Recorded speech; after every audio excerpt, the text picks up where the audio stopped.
Gente, vamos falar de economia porque a indústria brasileira contratou mais de 127 mil novos funcionários nos primeiros 4 meses deste ano. A geração de empregos no setor vem em meio à escassez de produtos e também insumos.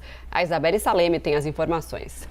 A Associação das Indústrias do Estado do Rio de Janeiro afirma que o setor ainda vive grandes dificuldades esse ano, mas a expectativa é de que os bons resultados eles continuem ao longo aí de 2022. Somente nos primeiros 4 meses houve o segmento a contratação de 127 mil novos funcionários. O setor registrou mais admissões do que demissões ao longo de todo esse período compreendido entre janeiro e abril. Entre os meses, o melhor resultado foi o do mês de janeiro, quando aproximadamente 52 mil novos postos de trabalho foram criados.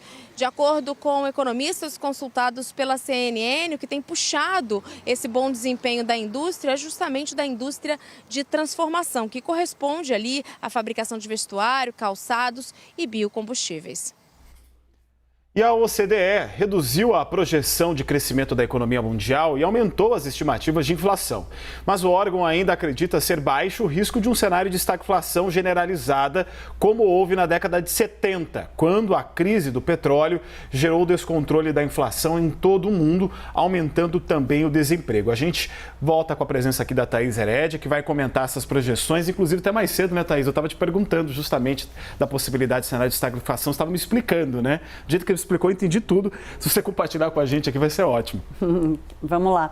Olha, o risco de estagflação, que é um período em que a economia não cresce e a inflação fica muito alta. Ele vem sendo alardeado por Larry Summers, por exemplo, que foi secretário do Tesouro dos Estados Unidos. Ele está falando isso já faz algum tempo. Ele diz, olha, a era em que o capital rolou solto no mundo, tinha dinheiro sobrando e a alocação de recursos foi distribuída em vários mercados, ela já estava chegando no final. A pandemia e agora a guerra acabaram colocando uma ponte aí muito difícil de atravessar. O que a OCDE fez hoje foi dizer, olha, sim, a economia global vai crescer menos, a inflação vai ser maior, mas ela continua acreditando em algum arranjo de curto e médio prazo, mais para médio prazo das economias internacionais. Vamos olhar aqui a mudança da previsão da OCDE para o mundo. Primeiro, já falamos do Brasil. Antes ela previa um crescimento de 4,5%, baixou para 3%.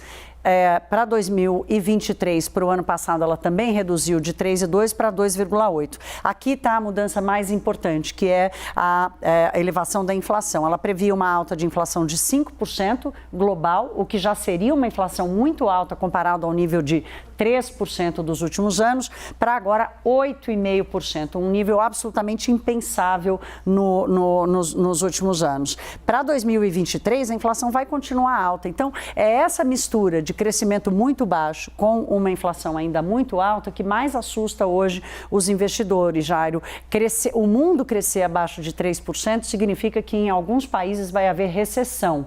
Nós estamos fazendo aqui uma média, né, de todos os países que a OCDE calcula. Então, significa que sim, pode haver, inclusive, um período muito curto em que algum país viva um período de recessão, ou seja, não cresça e tenha inflação mais alta. Mas um ciclo de estagflação é que a OCDE descarta por enquanto. Vamos olhar para o que ela fez para o Brasil, que aí sim chamou a atenção, porque ela foi na contramão do movimento de revisão que os economistas estão fazendo aqui no Brasil. Ela saiu de 1,4 para 0,6 de crescimento e de 2,1 para 1,2. Só para a gente fazer a comparação aqui com a previsão dos economistas brasileiros, que agora prevê 1,5% de alta para este ano e pouco abaixo de 0,5% para o ano que vem.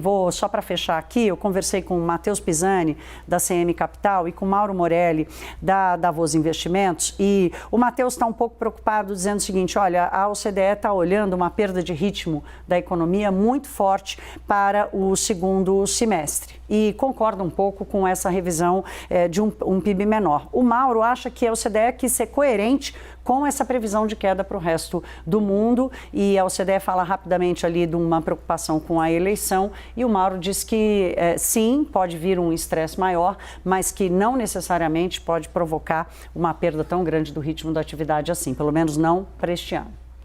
Valeu, Thaís. Obrigada. Até já. Obrigada, meninos.